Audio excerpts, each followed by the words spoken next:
What's up, guys? Welcome to the line change. Yes, I'm wearing a Seattle Mariners jersey. I've made it known. Actually, I made it known when we had quads on the show that I was a Mariners fan, and you guys have to be honest. At least these particular Mariners jerseys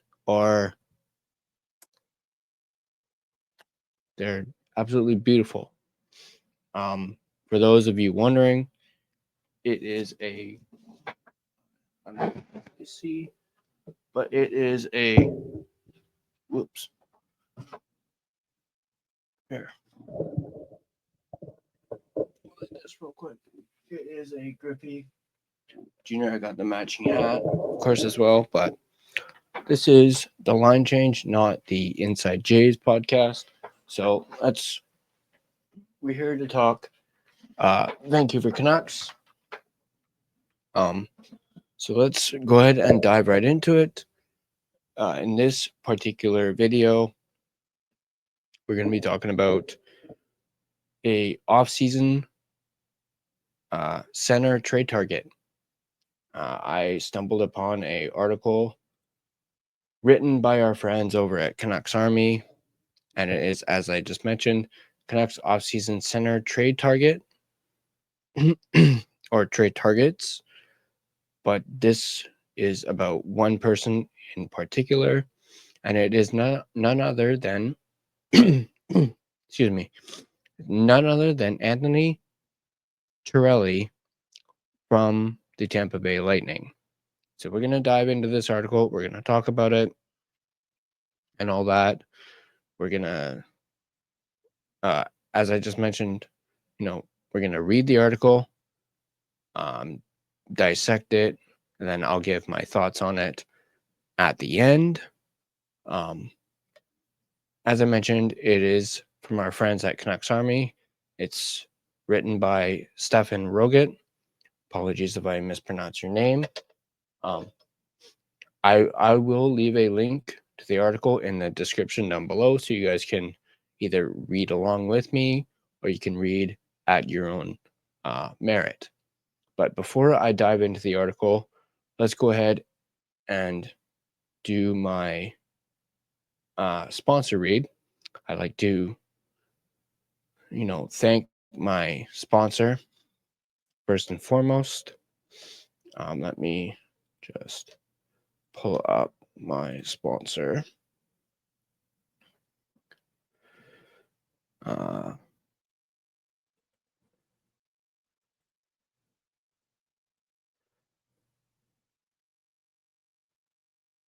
we go.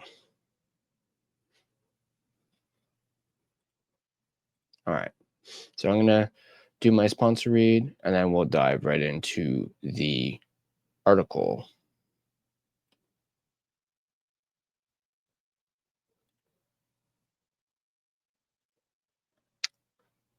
I'd like to thank my primary sponsor, W Energy. And of course, this podcast is a presentation of W Energy. Are you looking for a energy drink that is jitter-free, crash-free, no sugars, no artificial colors or dyes, and an energy drink that has no calories? Then W Energy is just what the doctor ordered. W Energy has over 15 unique and custom different flavors to choose from, including Galaxy Grenade, which is a blend of watermelon, guava, and lime explosion. You also have the Beach and Peach, which is a blend of mango, white, peach, like a cooler. Looking to give it a try? Get the starter sampler pack for $24. For $24, you get a shaker and 3 different flavors to try. Be sure to use the code the line change and save 10% on your next purchase. The link is in our description down below. Right now, actually, They have a buy two, get one free sale going on for this entire month. Use the code B2G1 when you have 3 tubs or more in your cart. Go ahead and check out their website, www.w.gg. Once again, that is www.w.gg.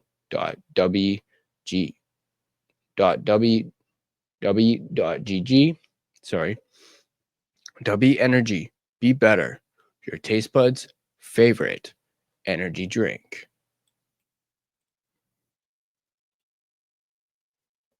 All right. So let's go into this video. And actually, before I do that, I'm going to have myself a little bit of W energy. That hits the spot.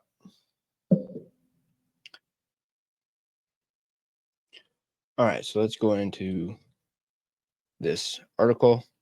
As I mentioned, written by Stefan Roget. And this was posted 2 days ago. But let's go ahead and dive right into it. The Vancouver Canucks aren't the only NHL franchise with a hankering for change in the 2025 offseason. By most counts, the Tampa Bay Lightning are one of the most successful organizations in modern league history. They've made the playoffs now for 8 straight seasons, last missing out in 2017. They've won 2 Stanley Cups and gone to another finals in that time. But hockey is a real what have you done for me lately kind of sport. What the Lightning have done lately is lose in the first round repeatedly. This most recent 4-1 series loss to the Panthers was Tampa's 3rd straight first round exit and their 2nd in 3 years to their interstate rival. With some of their most important talent like Victor Hedman, Nikita Kucherov, and Andrei Vasilevsky, each getting up there in years, with Victor Hedman being 35, Kucherov being 31, and Vasilevsky being 30. The Lightning are short on time to reconfigure and reload for another run or two. Tampa Bay are also in some ways victims of their own success. Their current core has stepped it up before on numerous occasions, especially in the postseason, and they've been rewarded as a result. The roster is laden with big, expensive contracts. The vast majority of them hold trade or movement protection clauses of some sort. This will naturally limit the Lightning's choices as they set out to make changes this summer. In fact, of the Lightning's truly key players, there are just 2 without any no trade clause or no movement clauses to speak of heading into next season. Those players are Brandon Hagel, coming off a 90-point season at a cap hit of $6.5 million, making him one of the league's greatest bargains, and Anthony Cirelli. And with the Canucks on the lookout for centers this summer, it's Cirelli's name that catches our eye as most interesting. Cirelli, too, had a pretty good 24-25 campaign. His 27 goals and 59 points were each career highs, and Cirelli joined Hagel in being selected for Team Canada at the Four Nations Face-Off. Always a defensive specialist, Cirelli was nominated for the Selke Trophy this year, the first nomination of his career, but the 7th straight time he's received votes for the award. That's each of his full NHL seasons, but there are some other concerns and circumstances at play here that may make Cirelli a little more available than is the typically Selke nominee. The first is his contract status. He's in the 2nd of an 8-year deal that takes him to 2031 at a cap hit of $6.25 million. That seems like fair compensation for what he brings now. That should only get better as the cap rises.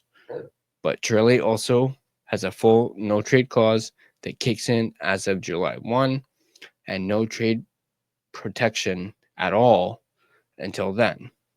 That makes Cirelli one of the only significant players the Lightning could trade freely this summer. and that sort of automatically puts him on the block, at least for consideration. If Tampa Bay wants a shakeup, trading Cirelli might be one of the most direct ways to achieve it.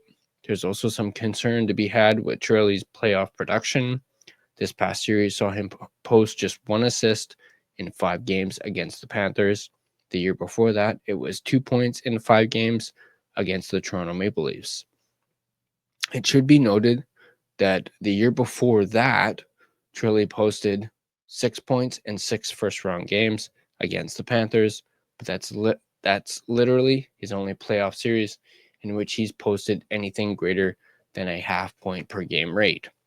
That's not the best trend for a player who has never missed the playoffs in his career to date, but while that may raise question marks in Tampa Bay, specifically, it doesn't do much to take the shine off of Cirelli as an asset, which brings us to the biggest reason why he might be available for trade: the massive return the Lightning would be able to demand. Let's get to the Canucks side of this. The fit is rather undeniable. The Canucks are looking for a top 6 center, and despite his defensive focus, Cirelli still qualifies on production alone. At age 27, going on 28, he's right in line with the current Canucks core. In the quest to return Elias Pettersson to his former glory, we can't help but notice the level of support that might be offered by a running mate like Cirelli. His Selke-worthy own zone coverage would take a lot of pressure off Pettersson's own defensive responsibilities, potentially freeing him up to refocus on his offense. There's also no denying that a 1-2 punch of Pettersson and Cirelli at their best would be an absolute two-way nightmare for opponents. In terms of centers, that could directly and immediately help the Canucks become a more effective team. There aren't going to be many better options available. The issue comes through that aforementioned cost. Cirelli will not come cheap at his age, cap hit, and skill level. There would be an enormous market for his services. Tampa Bay is not looking to rebuild, but more to retool. With just $6 million in cap space available to them this summer, Tampa might be best described as looking to shuffle their talent. Getting a little younger and a little cheaper would be advantageous, but it can't take away from Tampa's current competitiveness. That means that some of the Canucks' best assets, like their 15th overall pick, might be too future-based to make a difference to the Lightning, though it is something they could trade for and then flip for something else. We have to imagine a starting ask would be Tom Willander. He's described as NHL ready, and the right side of the Tampa blue line is a little weak after Eric Chernak.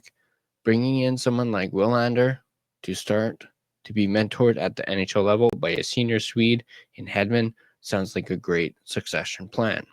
But Willander alone wouldn't get the deal done. From there, we're maybe adding that 15th overall pick on top just as a sweetener, or perhaps the deal is best supplemented by younger NHL talent like a Filipino or a Niels Höglander, a player we could see really thriving in the Tampa Bay system. Or maybe it's some variation on all of the above. The bidding war for someone of Cirelli's stature could easily get out of hand. But if we're at the point that the ask is Willander, 15th overall pick, first round, that is, Hedl and Höglander is at the point at which the Canucks walk away.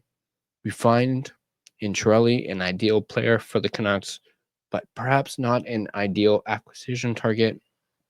The cost might reasonably be too high and consist of those sorts of assets that the Canucks don't exactly have in abundance, but that other teams do. Cirelli, in other words, seems like a player for whom the Canucks are likely to get outbid on, but that's definitely no reason not to at least make a bid if and when Cirelli appears on the trade block. So that was an interesting article. I will admit, Cirelli, however it's pronounced, he's never been someone who I've actually thought about as a trade target.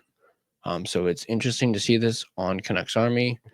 I also know that they were talking about it on Canucks Conversation the other day, at least briefly, and Harm completely shut it down, and it was Quads who was really going, let's bring this guy in.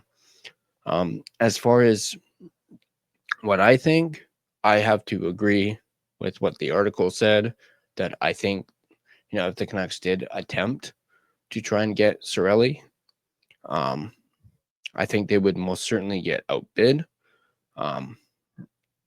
And, if Tampa Bay is asking for, Willander 15th overall pick, Hedel and Höglander, I have to completely 100% agree that I would, and if it was me, I would walk away from that. That is too steep of a price for one player. And yeah, I don't think the cost would balance it out. And despite us getting a player the caliber of Cirelli in return, losing Willander, the 15th overall pick, Hedel and Höglander is just a little too much for me.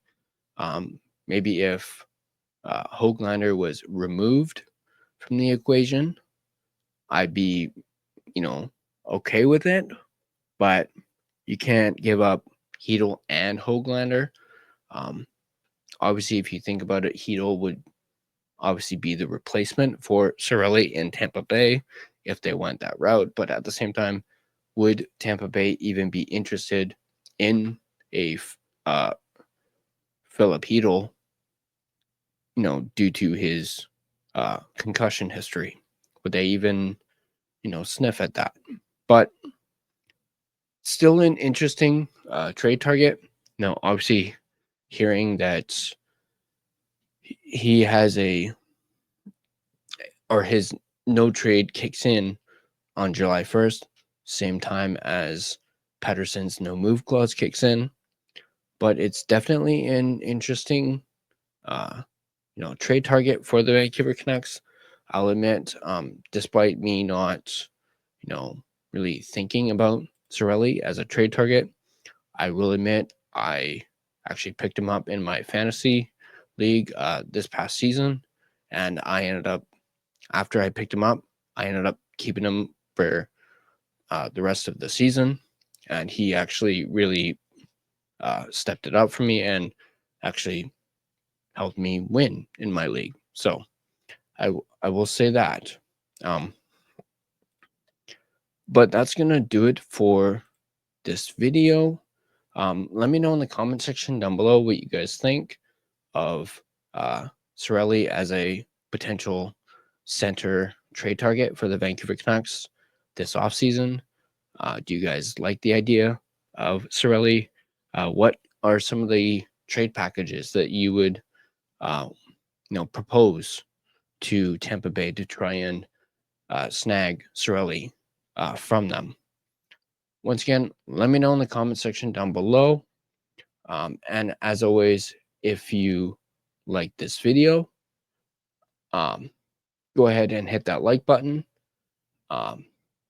As you can see on the screen, if you want to stay up to date on all your Vancouver Canucks content on this channel, you can like the video as I just mentioned. You can smash that subscribe button and subscribe to the channel. You can also turn on your notifications. That way you are reminded every single time we upload a new video. You can also find us on social media. You can find us on Facebook. Just search The Line Change and you will find our Facebook page. You can find us on Instagram at The Line Change. You can find us on Twitter/X at Line Change Van. You can also find us on TikTok at the.line.change.po. You can also find us on Patreon. Just search The Line Change and you can become a member of our Patreon. You can also, if you prefer audio as opposed to video, or if you maybe like a little bit of both, you can also listen to us on both Spotify and Apple Podcasts. Just search the Line Change Podcast on either platform, and you should be able to find us. If you also, you can, another way to support the channel is you can rate and review. You can also follow us on Spotify, and that way you also stay up to date on everything we post on there as well. So again, that's going to do it for this video. As always, go Canucks go, and I'll see you guys in the next video.